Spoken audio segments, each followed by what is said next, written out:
waxaan ku soo dhaweynayaa gudoomiyaha golaha wakiilada ee Jamhuuriyadda Soomaaliland Professor Yaasiin Xaaji Maxamuud Xiir Farato. Bismillahir Rahmanir Rahiim. Alhamdulillahi Rabbil Alamin wassalatu wassalamu ala Rasulillah sallallahu alayhi wa sallam. Mudanayaal marwooyin badash jooga iyo guud ahaanba dadweynaha Jamhuuriyadda Soomaaliland marti sharafta ka socota deegaanada walaalaha Soomaaliyeed iyo dalalka aynu saaxiibka nahay madaxweynihii hore mudane Daahir Riyaale Kaahin madaxweynaha xilka ka degaya mudane Muuse Biixi Cabdi iyo madaxweynaha xilka la wareegaya mudane Cabdiraxmaan Maxamed Cabdilaahi sharaf weyn ayay ii tahay aniga maanta inaan halkan ka hadlo oo ah munaasabad taariikhi ah oo aynu marxaati ka nahay ama goobjoog ka nahay kala wareejinta xilka madaxtinimada dalka munaasabadanu waa astaan muujinaysa sida Soomaaliland dimuqraadiyaddu uga hana qaaday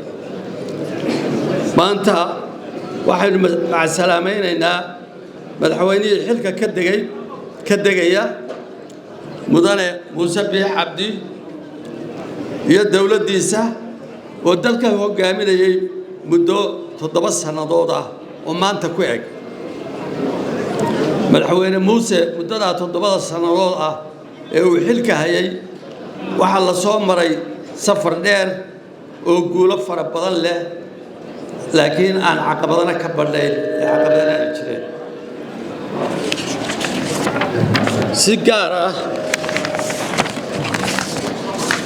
si gaar ah ayaa loo xasuusan doonaa xaqiijinta doorashooyinkii xorta iyo xalaasha ahaa doorashooyinkii ama doorashadii isbarkanaa golayaasha deegaanada iyo wakiiladu iyo doorashooyinkii madaxtooyada ee sanadkan dhacay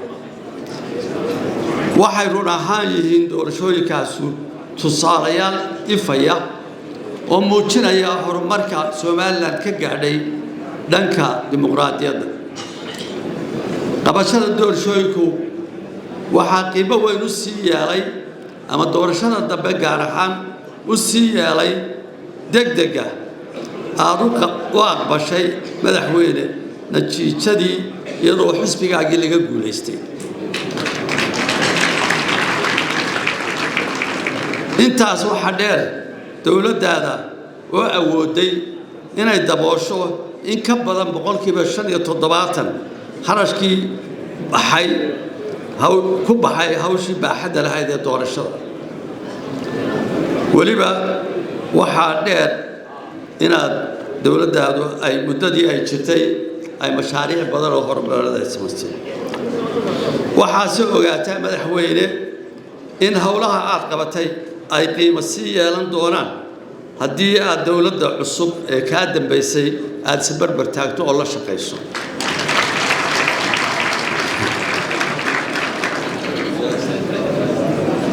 haddii aynu intaa sidaa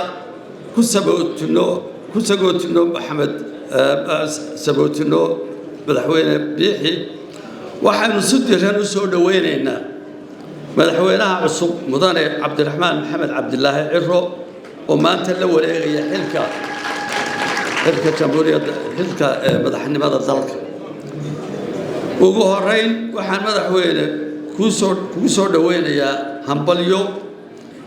kaliya laaba guusha aad gaadhay daraaddeed ama guusha aad darday awgeed waxaa shaki aanu ku jirin inaad u diyaarsan tahay xilkaas marka laga shidaal qaato waayo aragnimada aad dhaxashay muddooyinkii dheeraa ee aad marna ahayd gudoomiyaha golaha wakiilada marna hoggaanka xisbiga waddani sidaa darteed ayay kugu doorteen sababaha dartood bay ka mid tahay sababaha reer Soomaaliland kugu doorteen madaxweyne aad iyo aad baa dadweynaha reer Soomaaliland kugu hanweeyahay waxaa laga eegayaa inaad isku soo dhaweyso bulshada dhinacyadeeda kala duwan inaad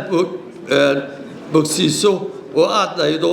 wixii booga ah ee Soomaaliland dhexdeeda yaala iyo marxaladda lagu jiro imika madaxweyne waxaa ka hortaala marxalad adag laakiin waxaan kugu dhiirigelinayaa inaad dhibaatooyinka jira wax ka qabato inaad mudnaantas koobaad siiso isku soo celinta sidaad isugu soo celin lahayd Somaliland da kala irdhowday oo aad ku dhiirato arrimaha sababta u ah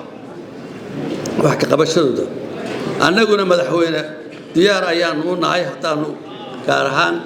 golayaasha qaranka nahay inaanu iska barbar taagno oo kula shaqeyno intaasaan ku soo gabagabeynayaa badaydi waxaana aad kaaga baryayaa in ilaahay kuu fududeeyo xilka aad qaaday culus السلام عليكم ورحمة الله وبركاته